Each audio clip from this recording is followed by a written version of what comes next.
Hello, my dear friends. Today we continue to review the diary of German Oberleutnant Martin Stieglitz. Remember to rate this video and also leave your opinion about this story. Well, we begin. September 22nd, 1942. It's been a while since I wrote anything. There was a film platoon of the propaganda company, and the weather was great. It was sunny and the sky was covered with picturesque clouds. I have no idea whether these films will be shown in the Wochenschau. First of all, I would like the correspondent to faithfully depict that we are still on the front line here. After all, much depends on it, or else they will think that we don't even have a war here anymore. One day last week I visited Captain Hinch. It was a short march of 20 kilometers. Mr. Colonel was there at the time. On the way back, we stopped by Lieutenant Moose's campground. Last week, they finally delivered the merchant's goods. On Sunday, Oberfeldwebel Grobe arrived, and he was assigned to the training company. We had a grog dinner. Besides, we celebrated the awarding of the Iron Cross First Class to my platoon commander, Feldwebel Jost. Besides, Feldwebel Bovensman had just returned from leave. On Sunday morning, all my non-commissioned officers reported to me at once.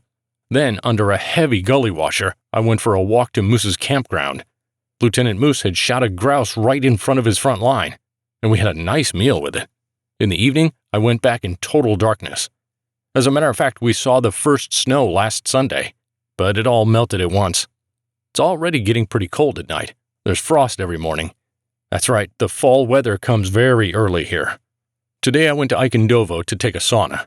I have a bad cough. I got a cold. Then I went to the battalion. There's a great deal to do at the section, but we're short-staffed. We must have a rest too, because our rest time is constantly interrupted by sentries. The letters are coming irregularly now. September 26th. I found time to write about everything only today. On September 23rd, I had visitors. My right-hand neighbor, Oberleutnant of the Veterinary Service, Dr. Lübke, and Lieutenant Kern, forward observer. We talked for the rest of the second half of the day. The night was peaceful. The next day, Oberleutnant Heinzmann and Lieutenant Breger came out to visit me. At 9 p.m., it wasn't more than 10 minutes after they arrived. Alert! The signal came from the machine gun point, which is 75 meters from the observation post of the company. I rushed outside before I even had time to put on my coat, and then I got a report. One man had disappeared. Obergefreiter Tange from the 8th Company. Another sentry ran away from his guard post. Now he's terrifying. I went with Penguin, Feldwebel Jost, and non-commissioned officer Schulte to chase after the Ivans. At once we ran into their cover. We had a duel with machine guns and hand grenades. We captured one of their officers deadly wounded. Unfortunately, he passed out. I was about 15 meters from the Ivans' position and threw hand grenades at them. I blew out the entire magazine of my automatic rifle and the entire clip of my pistol. I only had my puko and hand grenades. Then we spent another 3 hours crawling in front of our positions. We examined all the traces. Tange, apparently offering no resistance, fled with them. When I faced the Ivans, I let my fury run wild. They lost 4 men confirmed dead. These bastards were without boots, with rags wrapped around their feet. It was awful. The incident doesn't let me stop thinking about it. This disappeared guy, he wasn't a man of strong character. He liked to talk a lot, beyond all measure. I doubt very much that he's not going to reveal everything. I mean, he was scared and even ran with them. Well, we must be ready for everything. So I sit here and think about the odds. This incident has affected me strongly. I'd gladly put only myself as a sentry at all posts, but I can't do that, and I don't have complete confidence anymore. You can judge about young guys only after the first mess, because Tange had never been on the front line before, being an assistant to the weapons technician in the battalion convoy. And the gentleman born in 1905 to 1910 is a completely different piece of work. When universal conscription was introduced, they were very happy, because it was already too late for them, and now they've gotten to them too. There are characters among them who suddenly find themselves with all sorts of diseases. Well, if I could get them. I'm so angry. Oberleutnant Poppitz arrives tomorrow. We'll probably be out for a walk soon. Hold on. October 20th, 1942. On the highway Demyansk-Molvotitsi.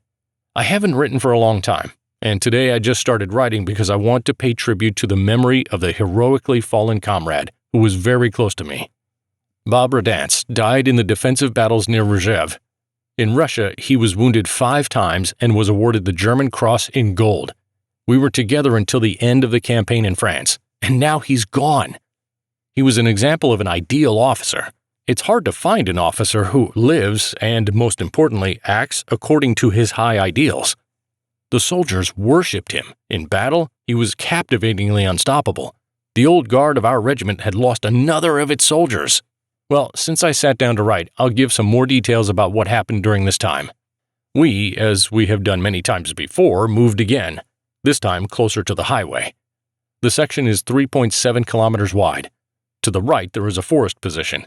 The Ivans, in about 60 meters opposite to us somewhere, then some stupid height with a short slope, a dead zone. Behind it, there are 400 meters of positions on the swamp, and a height with a position of a heavy rapid-fire machine gun. Then there are positions on the front slope. Why haven't I written anything? Well, I just had no time. I had to work hard. The whole company took shovels. The words can't describe the condition in which we took these positions. Our predecessors did nothing here the whole summer, and now we have to compete with the weather and complete everything before the first frost hits. Now we can at least fill our heads with a little bit because we have been laboring for 3 weeks without a break, and at first we didn't even know where to start. This week the new Anteca bar will be ready, and then the sauna. It is necessary to equip hundreds of meters with camouflage, a 2-meter wall of spruce branches. The letters come chaotically. Once the land corridor was broken through, the supply by air was cut off. Tanga, who was captured by the Russians according to the words of the defectors, proved himself honorably. When he was led past the bunch of rifles, he killed one sentry and seriously wounded another. He didn't reveal anything to them. He had restored his reputation. It was a pleasure to hear about it. November 4th, 1942, at the section near the village of Ogeadi. The work on our last section was going on, and there was a great deal to do there. It was already evident how much we had accomplished. A reconnaissance group from my company, having previously shot the forward Russian observer, blew up their firing position. The big sortie was scheduled for October 29, 1942, and the night before, actually 2 evenings before that, I solemnly launched Anteca Bar No. 3, a splendid construction. We have never built such magnificent dugouts. The next day, Colonel Stupi telephoned, "Steglitz, tomorrow morning, leave for the east. You will take command of our 1st Battalion." Well, that was a pretty straightforward order, and I breathed a sigh of relief. The big sortie we started from the 3rd Company's position on the left went great. I had to fight my way back under return fire from the Ivans.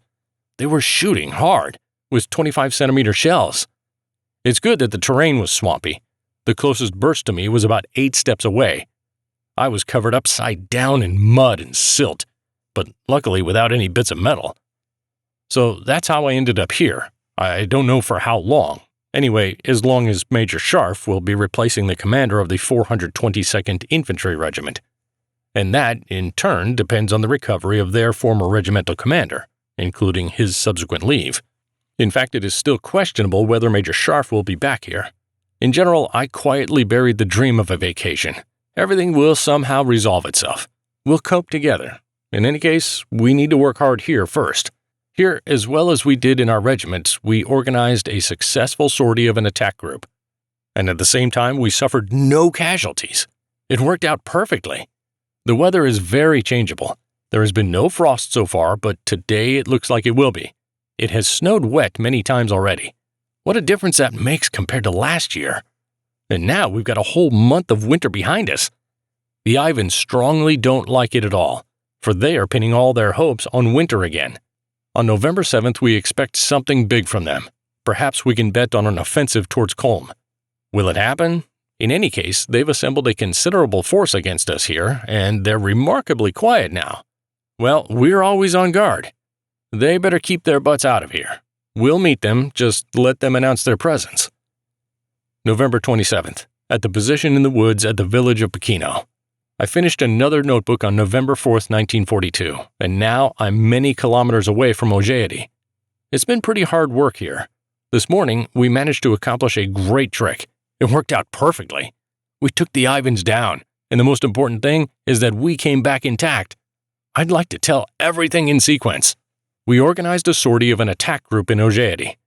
It was a total success. On November 7th, the Russians launched an offensive and were beaten badly. We even took prisoners. How strange sometimes premonitions are. The night before, I noticed that behind our positions there were plenty of ready-made wire fences, and I ordered to set them up in front of the positions at night. And that was the matter. At dawn the next day, the Ivans ran into these fences. We were overjoyed, for if there was none, these pigs would have been sitting in our trenches by now. As soon as the whole mess calmed down, an order came. Scharf's battalion was to be withdrawn from the section and redeployed to a new location. What an unpleasant surprise! We've built so much here, and in return for that, we're moved to the right flank of the 123rd Division, where there's not a damn thing? It's a frozen swamp, on which they have built fortifications for the front line of defense because they expect large Russian forces to break through in this section. I fully agree that such sections as here should be sealed and with a solid line of defense, but the fact that the 123rd Division throws us here and sends its men to the place where the battalion has been defending since the beginning of March? No, that's what I can't understand. So far, there are only difficulties in our joint operations with them. I haven't experienced such instances yet, and I wouldn't like to record them. And besides, my soldiers are just definitely being exploited. Well, one day we will return to our regiment. At least, we hope so. The weather changes frequently. It snows, it freezes, it thaws. It is only good for us because we have a competition with the Russians. Their preparations for an offensive against our preparations for the construction of defensive fortifications. There's a lot of work to do, but now we have warm dugouts, though sometimes meltwater seeps through the walls. We can cope with that. I don't know if I've mentioned this before, Lieutenant Fiddlemeyer, who was assigned to replace me, was killed a few days later. Lieutenant Nelius takes command of the company now. There's a big mess in Africa. I hope the situation will normalize soon. There's heavy fighting in the south, too. And in the center, the Ivans launched an offensive at Kalinin and Toropets on November 25th. We'll see what will happen here. Will the Russian offensive start from south to north in different sections, one after another, like it happened last year? Will there be a repeat of last year? That is all for today. You can view other episodes of this diary by following the link in the pinned comment. If the video was interesting, please like it and support the channel by subscribing. Bye everyone, until next time.